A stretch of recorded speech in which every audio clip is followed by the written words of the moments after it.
Have you ever heard about Slender Man?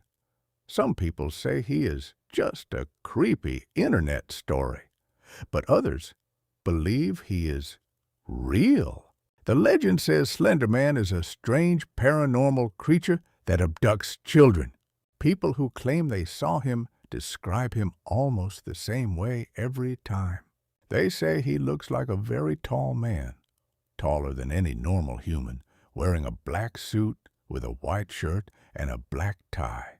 But the most terrifying part is his face, because he has no face at all. No eyes, no nose, no mouth, just a blank white head.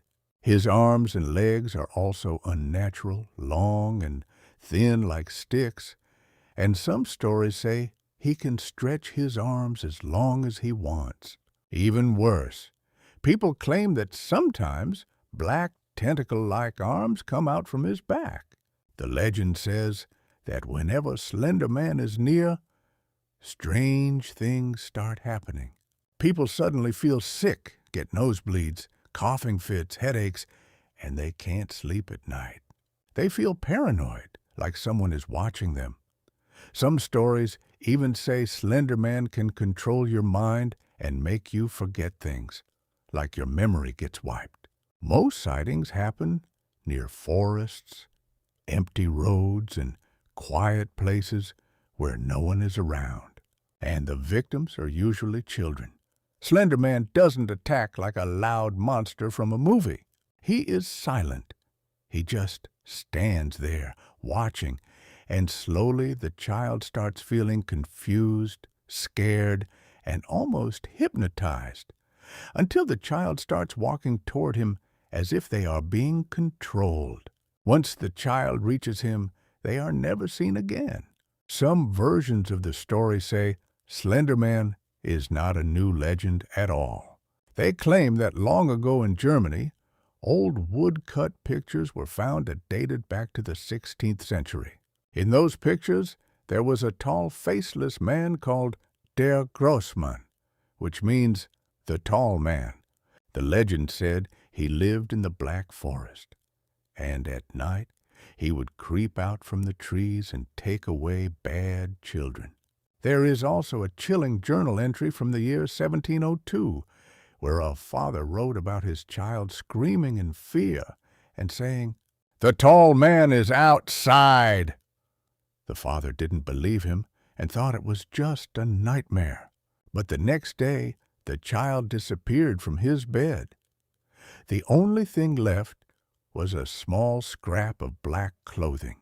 The father wrote in the journal that he felt guilty and said he should have listened, and that they must leave the place before they are all killed.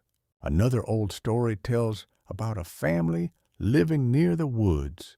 One evening, during supper, the father sent his youngest daughter outside to fetch water from the pump. After some time, they suddenly heard the girl scream. The parents rushed outside, but the girl was gone. Only the water bucket was left on the ground. Everyone was panicking, and then a boy pointed across the field toward the forest and shouted, "It's the man walking away!"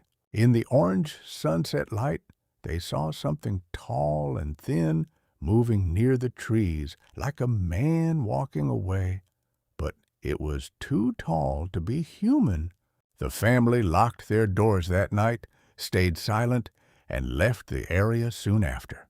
Even years later, the person telling the story said they still couldn't look at trees during sunset because the moving branches reminded them of that tall figure. There is also a more modern witness story about a girl who woke up at midnight and felt a strange chill in her house. She tried to ignore it and went to the kitchen to make coffee, but the cold feeling kept getting worse. When she walked past her front door, she suddenly felt like something was outside. She finally looked through the peephole, and what she saw froze her in fear. Outside was a tall, unnatural figure in a black suit, with long, twisted limbs and a blank face. She stumbled back, dropped her hot coffee, and the burning liquid spilled on her legs. As she tried to crawl away, she saw black tendrils sliding through the cracks of the door like living shadows. Then the door creaked open, even though it had been locked. She screamed and ran down the hallway, but she slipped, hit the wall, and everything went black. The next thing she remembered was waking up in a hospital, and the doctors were asking questions about what happened. Her body had burns from the spilled coffee, and she was badly injured, like she had tried to harm herself without knowing why. And the creepiest part is that her sister later said she saw the shadow of a tall man in the hospital window, even though the room was on the 3rd floor. No one could explain it, and that is why the legend of Slender Man still scares people today, because the stories always end the same way.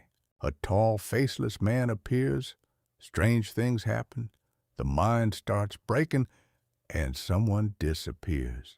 So the real question is Slender Man just a story made for fear? Or is there something out there, hiding in the woods, waiting to be seen?